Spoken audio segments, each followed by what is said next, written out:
Friends, ఇప్పుడైన వార్త ఎన్నికల సంఘం సంచలనం అన్నమాట. ఈ వివరాలు నింపితేనే ఓటు లేదా కట్టాటు లేటెస్ట్ అప్డేట్ రావడం జరిగిందండి. సో వివరాలు ఏంటని కూడా వీడియో తెలుసుకుందాం. సో వీడియో చివరి చూడండి, అర్థమవుతుంది. మరోసారి ఛానల్ వస్తే తప్పకుండా సబ్స్క్రైబ్ చేసుకుని చూస్తున్నారు కానీ లైక్ చేయడం మర్చిపోతుందా. సో వెంటనే లైక్ చేయండి. వీళ్ళకైతే వెళ్ళిపోదాం.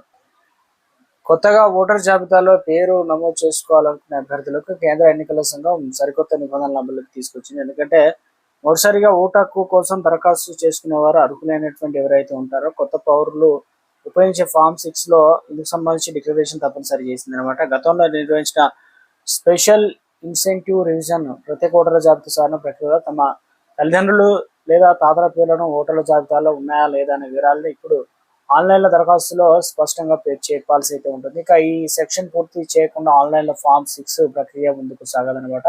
దరఖాస్తు సబ్మిట్ కాదని చెప్పేసి అధికారులు కూడా స్పష్టం చేస్తున్నారు. ఎందుకంటే ఎన్నికల సంఘం పోర్టల్లో కొత్త ఆప్షన్ తీసుకొచ్చింది. ఎన్నికల సంఘానికి చెందిన అధికారి ఈసీఐ నెట్ కావచ్చు పోర్టల్లో ఇందుకు సంబంధించి ఆన్లైన్ ఫామ్ లో పార్ట్ జేకే మధ్య ఈ కొత్త డిక్లరేషన్ చేర్చారన్నమాట. దీని ప్రకారం దరఖాస్తుదారులు 3 ఆప్షన్లో ఒక దాన్ని ఎంచుకోవాల్సి అయితే ఉంటుంది అనమాట. గత ఎస్ఐఆర్ ఓటర్ల జాబితాలో దరఖాస్తుల పేరు ఉందా లేదా అని, ముఖ్యంగా దరఖాస్తుదారుడి తల్లిదండ్రులు లేదా తాతల పేర్లు గత ఎస్ఐఆర్ జాబితాలో ఉన్నాయా, దరఖాస్తుదారులు లేదా వారి తల్లిదండ్రుల పేర్లు గత జాబితాలో కూడా ఎక్కడ లేవా.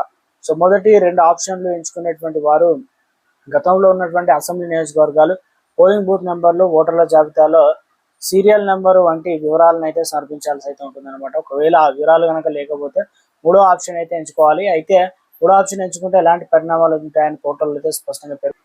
సో మ్యాపింగ్ అనేది సులభతరం కోసమే, కానీ వివాదాలు కూడా గత ఏడాది జూన్లోనే బీహార్లో చేపట్టినటువంటి ఓటర్ల సవరణ ఎస్ఆర్ ప్రక్రియలో ఈ నిబంధనలు మొదటిసారిగా ప్రయోగాత్మకంగా ప్రవేశపెట్టారనమాట. ఇప్పుడు దీన్ని దేశవ్యాప్తంగా ఎస్ఐఆర్ పూర్తయిన రాష్ట్రాల్లో అమల్లోకి తెస్తున్నారు. ఈ విధానం వల్ల ఓటర్ల వివరాలను ఖచ్చితంగా మ్యాపింగ్ చేయవచ్చు అని చెప్పేసి కొత్త ఓటర్లను సమర్పించాల్సిన డాక్యుమెంట్ల సంఖ్య కూడా తగ్గుతుందని అధికారులు చెబుతున్నారు.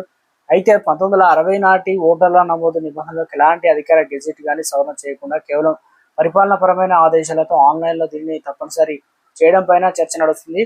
ప్రస్తుతం పశ్చిమ బెంగాల్, బీహార్, కేరళ, తమిళనాడు వంటి రాష్ట్రాల్లో ఎస్ఐఆర్ మిగిలిన రాష్ట్రాల్లో కొనసాగుతుంది.